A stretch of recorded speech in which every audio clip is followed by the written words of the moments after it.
of the Ojai Groundwater Management Agency on December 11th at 3 p.m. Call the roll. Director Daddy? Present. Director Finch? Here. Chair Hayden? Here. Okay, stand for the Pledge of Allegiance. Pledge allegiance to the flag of the United States of America and to the republic for which it stands, one nation, under God, indivisible, with liberty and justice for all.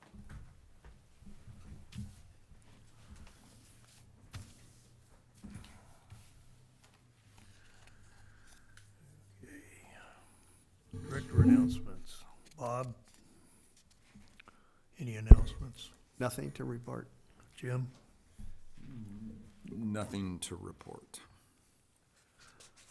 I can report Casitas approved the contract for construction of the Santa Barbara Ventura County intertie last night, tune of $40 million, most of which is free loans and grants. So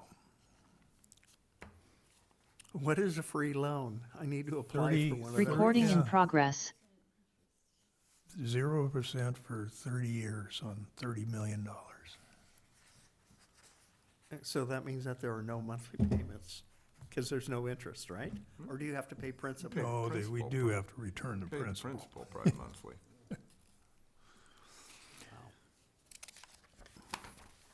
Okay.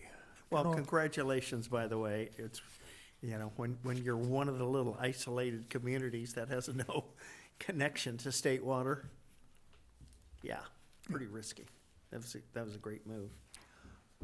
Okay, general manager comments. Good afternoon. Wanted to let you know it's time to fill out your Form 700s. So that will include alternates. CC will have to get you set up so that they can, it's all online now in the portal. So you should be getting an email if you haven't already to fill out your Form 700. I'm working on getting proposals from auditors to do our 2-year audited financial statements. I received one already, and I'm waiting to get at least one more. And then I will go ahead and engage an auditor. It looks like the fee will be within my signing authority. So I'll just go ahead and get them started so we can get that done over the next couple months. Is this a 2-year or 1 year? It's a 2-year audit. Time flies. Doesn't it? Last meeting, there was some discussion about how the Ojai Basin's priority was determined by DWR, and I did a little research and digging into how they determine the priority of a basin. And there was a really interesting document I found. They also sent me the spreadsheet with how, with all the criteria that are taken into account and what scores the Ojai Basin was assigned in order, there was a threshold that had to be reached to become a high priority basin.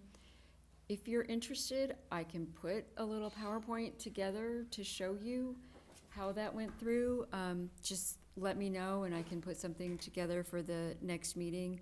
It's very math based, so I don't know that there's a way to, if they change the criteria or change the weighting of them, I don't really see another way to not be a high priority basin because it met that threshold with the By quite a score, bit. just with the score. By quite a bit. Not by quite a bit, it was barely. Oh, then I would definitely like to see that. Yeah, PowerPoint. if it was Okay. barely. If it's just barely, I'm trying to remember the actual number. I think at like a 24 or higher or something, and we were 26. It was something like that close. So So then I guess the question is, out of 30 or out of 50? you know, I should have reminded myself before I brought it up, but there was, no, it might have been out of 40 or something like Okay. that. Because out of 40, then it's, yeah, we're not, it would only take a little bit of something to move you the other way. If it was out of Yeah. 30, then you're, It pretty seemed high to be percentile. the highest scores were because of the amount of agriculture and how dependent agriculture is on groundwater. That seems to be, to me, the biggest score that determined it. So I will put something together and walk you all through it for the next board meeting.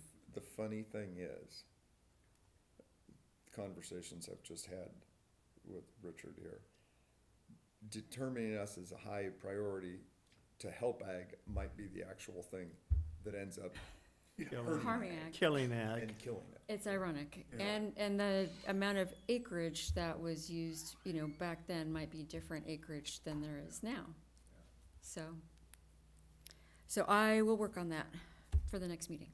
Terrific. And, All right? and excuse me, guys, I'd just add that I mean, if we're high priority, we're close to, getting kicked into the next category down, that's medium priority. And that's still subject to all the Sigma requirements. So I think it's a very useful exercise to look at the scoring and understand it better. But my thought is that it's not going to be a panacea for us. Yeah. Fun Got it. killer. Yeah, buzzkill, right? Thank you, Peter. I appreciate that. Sorry. That's all I have. Okay, thank you. Jordan, you have a basin report? Indeed. Thank you very much, Chair Hages. Let me share my screen here.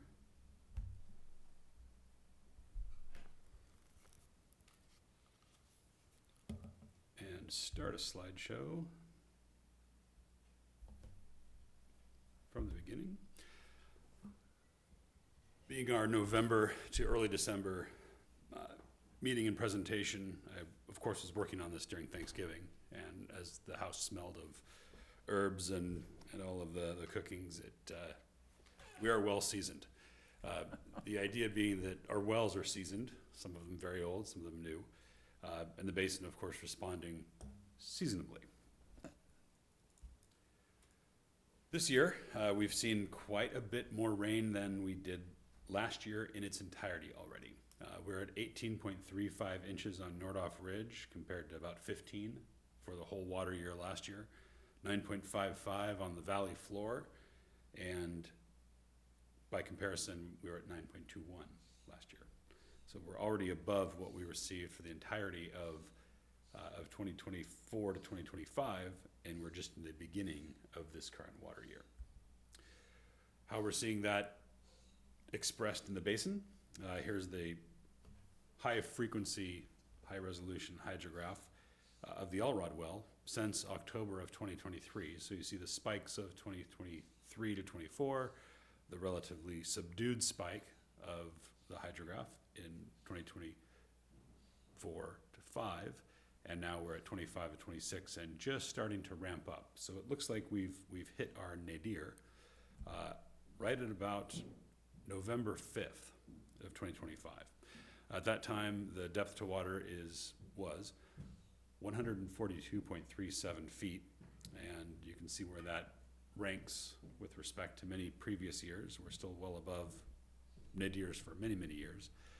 And we've started heading up as of more recently, downloaded at the end of November. So it's still come up a bit since then, and maybe quite a bit. We haven't checked yet in the early days of December yet.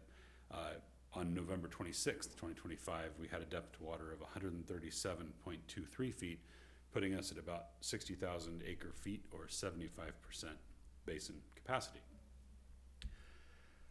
I dug up this old graph from once upon a time.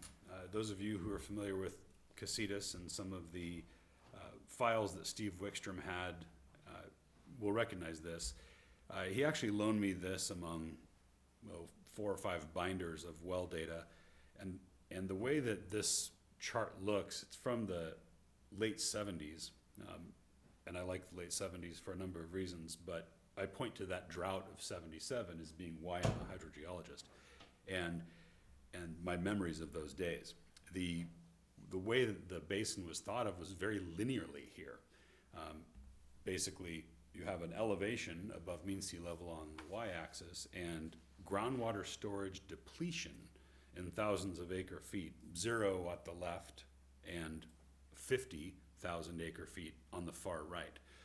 What I'd like to point out is that all of the red and green and blue lines or dots are from the amount of depletion based on the water level linearly in the 77, 78, and I think there's a 1975 is some of the earliest data on those points, and projecting on a straight line all the way down to a maximum estimated basin depletion of 28,000 acre feet depleted, removed, in fall of 1951. That's the absolute basin nadir, and that data point hasn't changed as far as level goes, but we now think of it as amount of basin that was in storage at that time versus what was depleted at that time.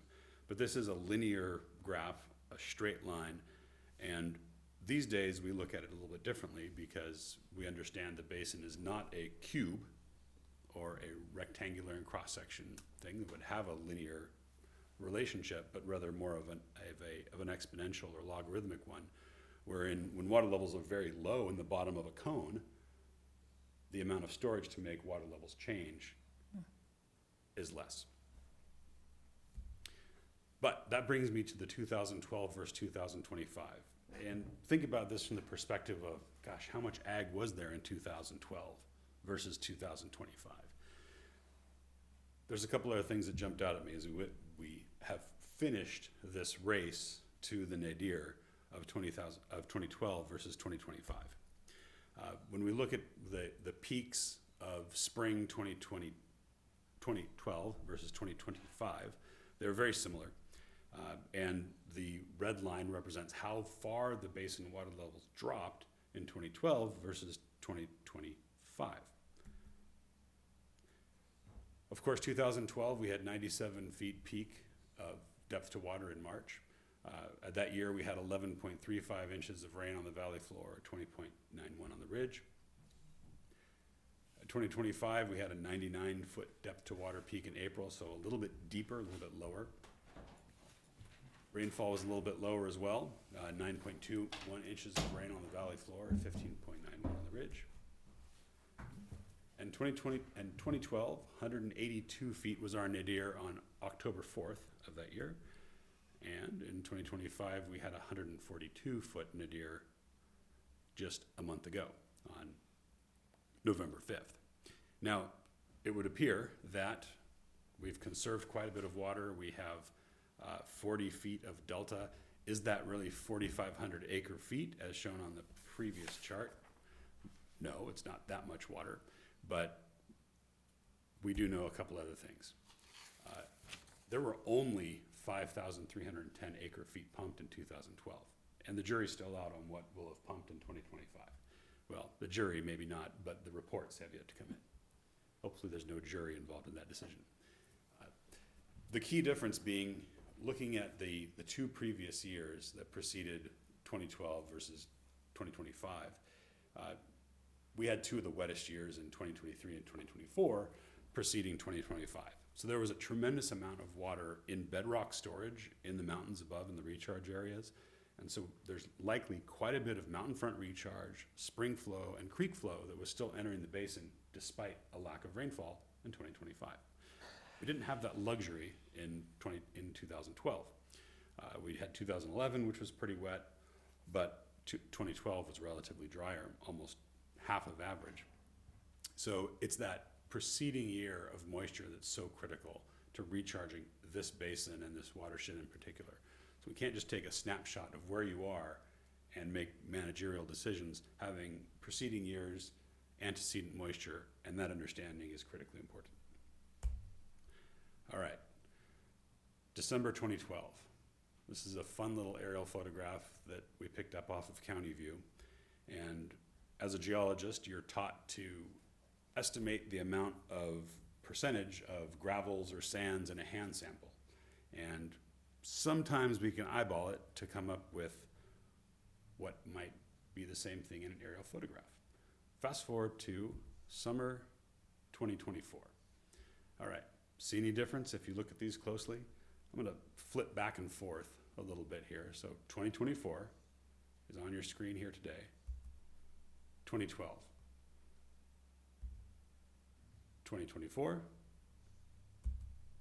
2012.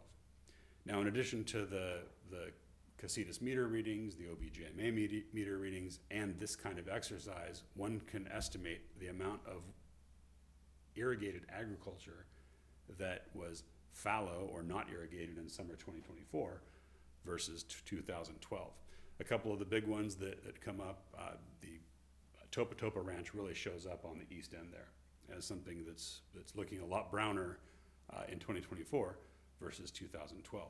And there's a handful of others that are in this area that you can see. And my estimate is somewhere around 25 to 30% of the irrigated agriculture on the center to the east end was effectively not irrigated by summer 2024. We can of course do a much more robust estimate of this using GIS and the like, but I think it's just one tool in the toolbox that can be used to make the argument, hey, ag is irrigated less today than it was at the time of SIGMA implementation, or the droughts even of 2011 to 2016. All right, well, all that rainfall gave us something.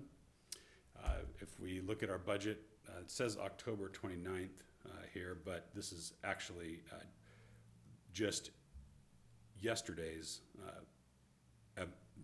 inflow calculations, and we have to compare. Gridley, we saw 1.26 CFS coming into the basin. Thatcher was dry, at least at McAndrew, under the bridge where we usually monitor this. And of course, Uphorn Canyon, Thatcher Creek certainly has much more infiltration going on. But Gridley, being much more a relatively smaller watershed with less alluvium, is going to express more surface water. So these are the minimum entrance portions to the input that you're seeing here. Reeves, 0.18 CFS. Surface flow out, Montgomery or Fox Creek, 1.04 CFS. Surface flow out at San Antonio Creek, 2.70 CFS is the estimate.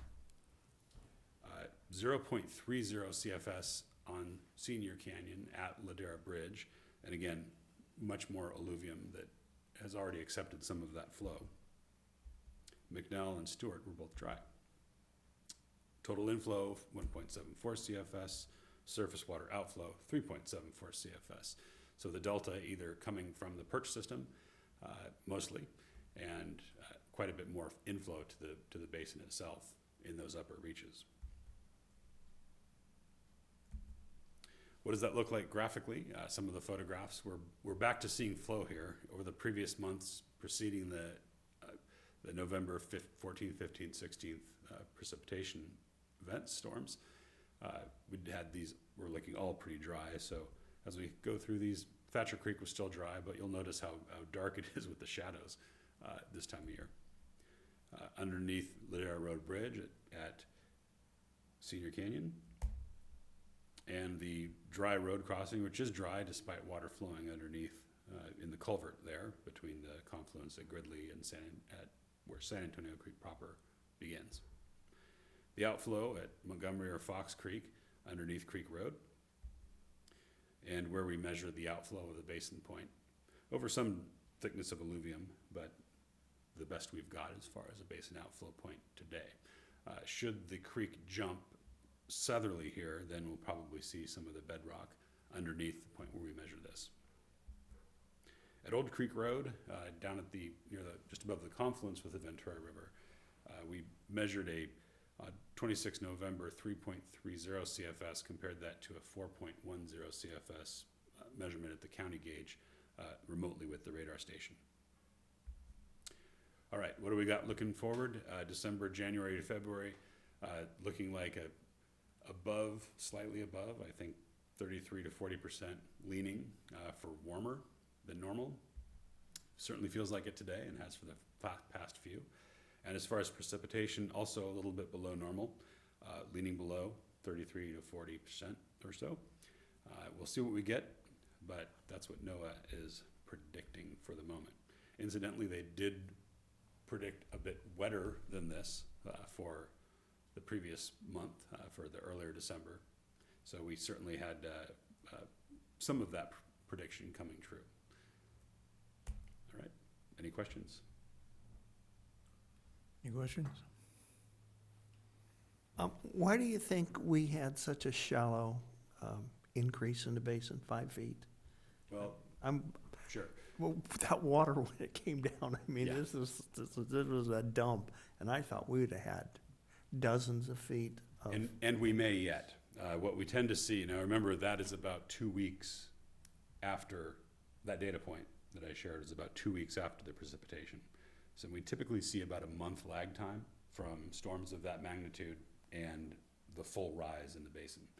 So we're starting to see some of the beginnings of that in that first 2 weeks, but by later this coming week, we'll probably see quite a bit more during that peak.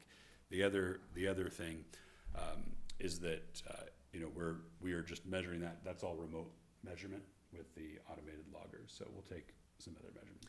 And how are we doing on those other shallow monitoring wells?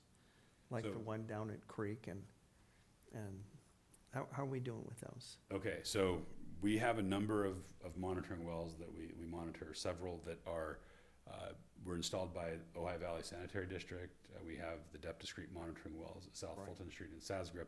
There are 4 additional wells that we're planning that I think we'll discuss a little bit later today. Okay. Fill you in. Okay, any other questions? Thank you, Jordan. Thank you. Next item, for the record, Director Weaver is present. Public comments on items not on today's agenda. Do we have any comments on?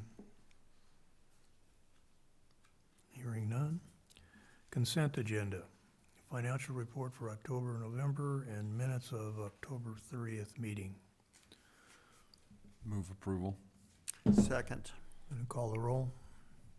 Director Daddy, Yes. Director Finch, Yes. Director Weaver, Yes. Chair Hages. Yes. Okay, next is item 8A, administer the oath of office to the Community Services Facilities District alternate. Carla?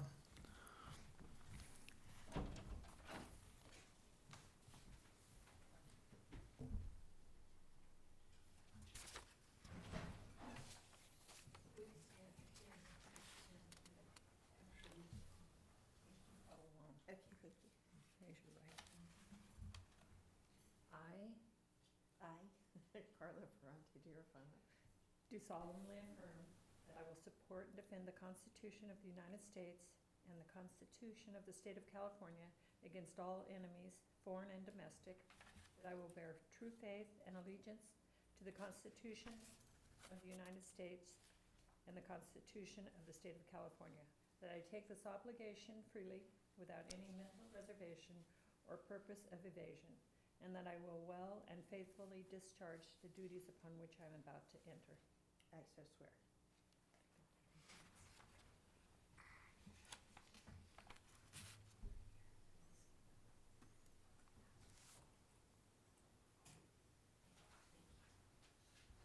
Thank you for doing this.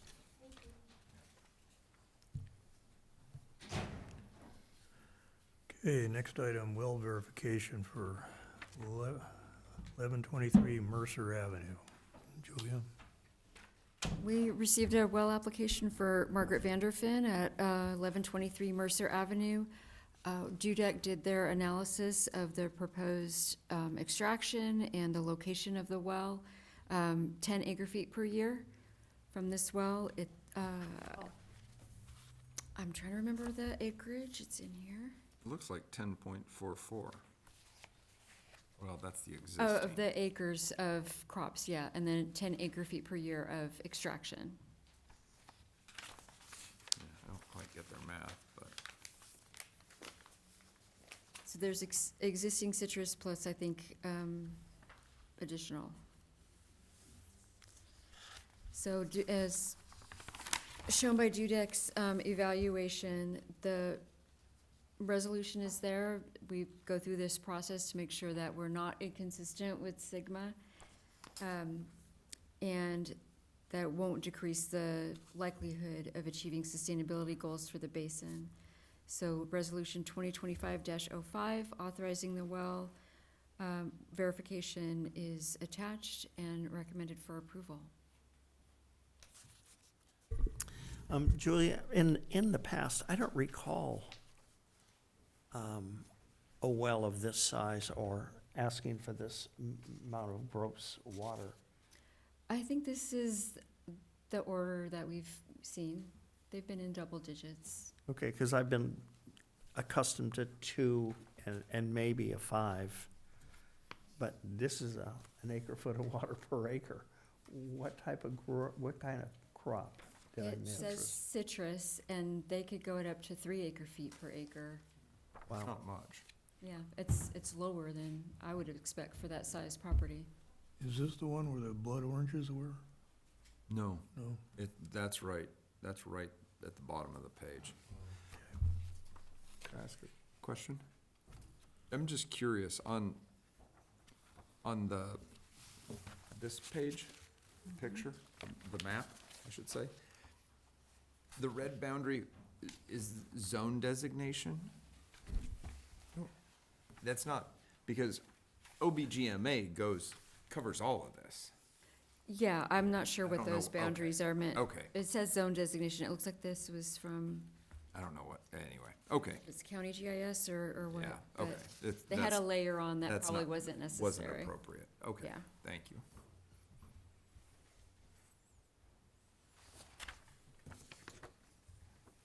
There's already crops on this? Yes. They have a casita service? They do have a casita service, a newly installed service as well A for 1-inch. domestic. Yeah. Oh, good. I'd move approval. I'll second. Call the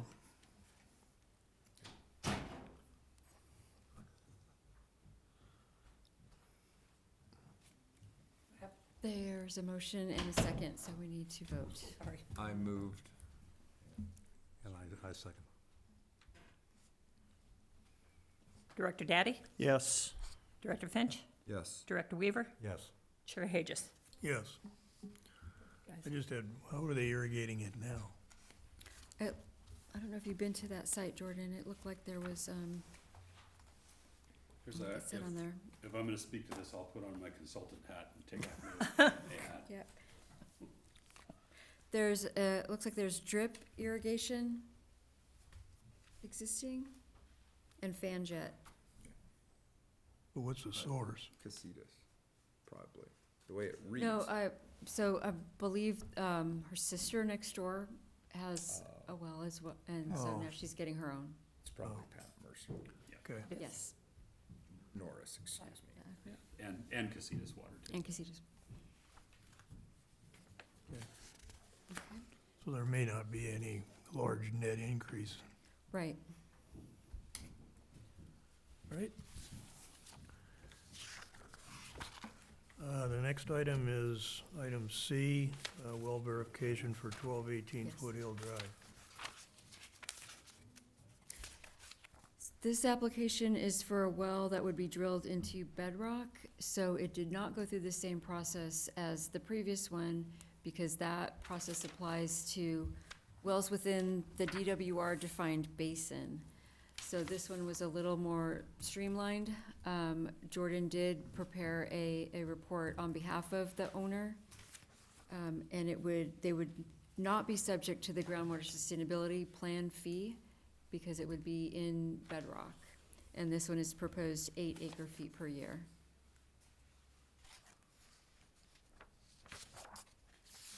Questions? Yeah. Is this in the city? No, 1218, it's outside of the city, okay. Because I didn't know if the city was issuing well permits again, or if they still had a moratorium on that. Okay. It's on the west side of Foothill? east side of Foothill. It's on the east side, and it's not in the city? Yeah, It's the not- boundary goes, Yep. the angle. Oh, Part of this property has, overlaps some of the flood conservation or flood control district service easement, because it's just above the Stewart Canyon debris basin. oh, okay. But I will just, for the purposes of this discussion, this is one of those interesting cases where even if they wanted an alluvial well, they couldn't take one, because of ordinance 12. And because of that, they have to seal out all of the alluvium in the southwest uppermost saturated zone. So it's a relatively thin package of alluvium that'll be sealed out anyway by ordinance and desire to have it at bedrock only well. I make a motion to approve. Any discussion? Sorry about that. Second. Call the roll. Director Daddy? Yes. Director Finch? Yes. Director Weaver? Yes. Chair Hages? Yes. So what do you think the chances of them hitting water are Yeah, there? that's what I was gonna. Yeah. But I guess I always wonder about these, you know, that, those bedrocks have to be refilled from somewhere, Yeah, absolutely. so that water doesn't go into the basin. It certainly is part of it, and that's part of the 2012 versus 2025 issue. You can't count on that all the time, of course, and you can't regulate it the same way that the UWR has established SGMA. So it's a little bit of a good gray area, but the OBGMA jurisdiction develops all. Yeah, It's bizarre, yeah. the ins and the outs. Okay. Next item.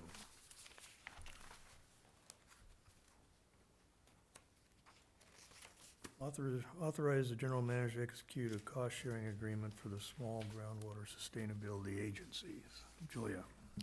So I've brought this up last time, and I've given pretty regular updates on the small GSA coalition and the activities and calls that we have as a group. It's a very worthwhile organization to be a part of. We've been able to get Prop 4, money designated for small GSAs, and the cost to OBGMA would be a maximum of $6,000 a year to engage the lobby firm in Sacramento that works on our behalf. Previously, it had been covered by the water district, Salinas Water District up in the Central Coast area, but they're no longer going to fund it, so the cost is going to be spread among all the participating agencies. And you've got the cost-sharing agreement attached, as well as the scope of work from the public policy group for advocacy and administrative services. Do I understand it correctly, the $30,000 is for the first 6 months? And then there'll be a budget for July, Right, and that'll be divided up evenly among them. yes. So it's a max of $6,000 for that first 6 months. Right. For the 6 months or for our year? I read it as our year. It's for 6 months. That's the initial commitment. We don't know what the budget's going to be for the 2026, 2027 fiscal year. We only know what the budget is for the first 6 months of the agreement, and that's the only commitment the board would be making today, is committing to participate on a prorated share in that initial $30,000. I believe it's April or May, the group will come out with an estimate of the budget for the following fiscal year, the full 12 months. And OBGMA would have an opportunity at that point to relook and either commit to participate in that budget cycle, if I can refer to it as such, or withdraw. So this is a limited commitment for 6 months.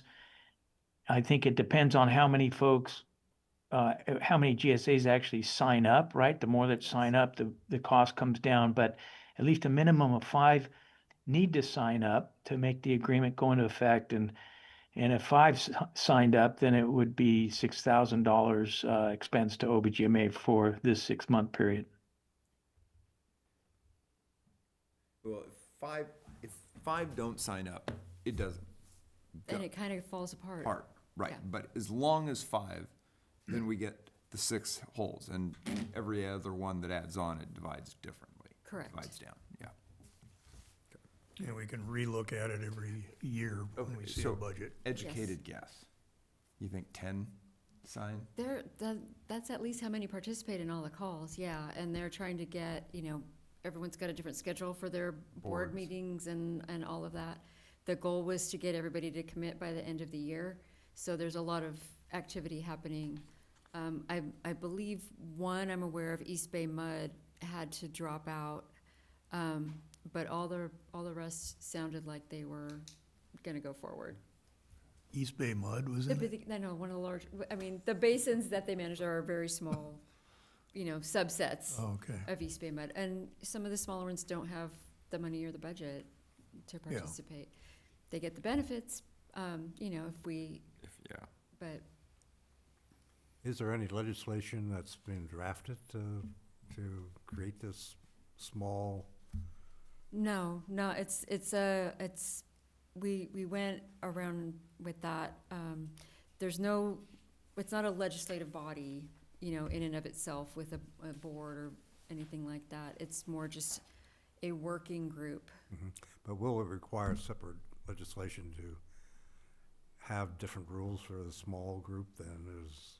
Oh, yeah, for Sigma to have special criteria or reporting requirements for small GSAs, that would require legislation. And that's something when we meet in January, we will start talking about goals for the year and priorities. I'd move. I second. Call the roll? Director Daddy? Yes. Director Finch? Yes. Director Weaver? Yes. Chair Hages? Yes. Okay, discussion items, we have the ad hoc. Oh, there was still an E at the top of the Where? page. At the top. Oh, I'm sorry. Oh, yeah, authorize general manager to execute agreement between OBGMA and Casitas Water District for 3 groundwater wells. So the Casitas board considered this last night and they approved an agreement. This is what Jordan was referring to. We are interested in putting 4 shallow groundwater monitoring wells in the basin. 3 of them would be at Casitas facilities, 2 at the San Antonio well field and 1 at the Ojai Valley pump plant. Casitas approved it. This is gonna help us characterize the interconnectedness of surface water and groundwater. The Ojai Valley pump plant is owned by the Bureau of Reclamation, but Casitas operates and maintains the pump plant there. So I do have to go through another process with the Bureau to get permission for the well, but that's in the process. And then there's one for the city of Ojai within their right-of-way. So this would be applying to the San Antonio wells, 2 there, and 1 at the Ojai Valley pump plant at Casitas facilities. These are shallow wells. Shallow wells, 40 to 60 feet deep, hand augered by Jordan. You're not, you can't hand auger 40. 40's my record, and hitting a boulder means I call the drill rig. That's the way that the agreement is. What kind of diameter? 6 inch. 40 feet, that's Boy, easy. odds are you're gonna hit a boulder. Yeah, I'll take that bet. Let's get a Oh, pool. we gotta get a pool Well, going. what's interesting is when we drilled the South Fulton Street well, I wished I had used a hand auger for the upper casing, because it was all little Mud. clay and then nice sweet gravels. This And when you mud. hit that upper clay, like, wow, this could have been done a lot more efficiently. And where the Fairway Road pumping plant is, fairly similar. So we'll see. So where is the pumping plant? Is it It's at like the by end the of fire Fairway, station? no, it's at the bottom of Fairway Behind Road, the near fire the, station. Behind, okay, near the golf course. yeah. Very close to actually the well, one of the wells at Soul Park. Yeah, there's probably not as many rocks there. That's where I'm hoping to have most success. The well field though, With the hand auger. The well The rest. field, We'll have to manually excavate or air knife for utility clearance in either way. So we'll know we're stonewalled by stones. yeah. At one or all of the spots. The ground was so soft on Fairview when they put it in, when they had the lady allow them to put the road through and split the parcels. The road collapsed and the road, it just went down. They had to redo that thing. Interesting. So we knew that was pretty, That's the Pretty much. lowest surface. Maybe I'll do it. You wanna Pardon? go for it? Let's do it together. I think that's the lowest surface No, point in the valley, no. Fairview Road. Oh, I don't know. Isn't there a well already on there? There's the Soul Park, one of the Soul Park wells is a stone's throw away from where we are. And I think there's a personal one too. Yeah, there are a few others, but they're deeper Oh, and not, we're targeting the shallow lagoon of the perk system there and being able to correlate that with different parts of San Antonio Creek flow. Have a motion? I make a motion, we approve? Second. Call the roll? Director Daddy? Yes. Director Finch? yes. Director Weaver? Yes. Chair Hages? Yes. Okay, item 9, Legislative Ad Hoc Committee. We have anything to report on that? No. Meter Compliance Committee? No. No, in fact, I'm not sure we need the meter compliance ad hoc committee anymore because we've Pretty much in pretty much compliance. in compliance. It's good.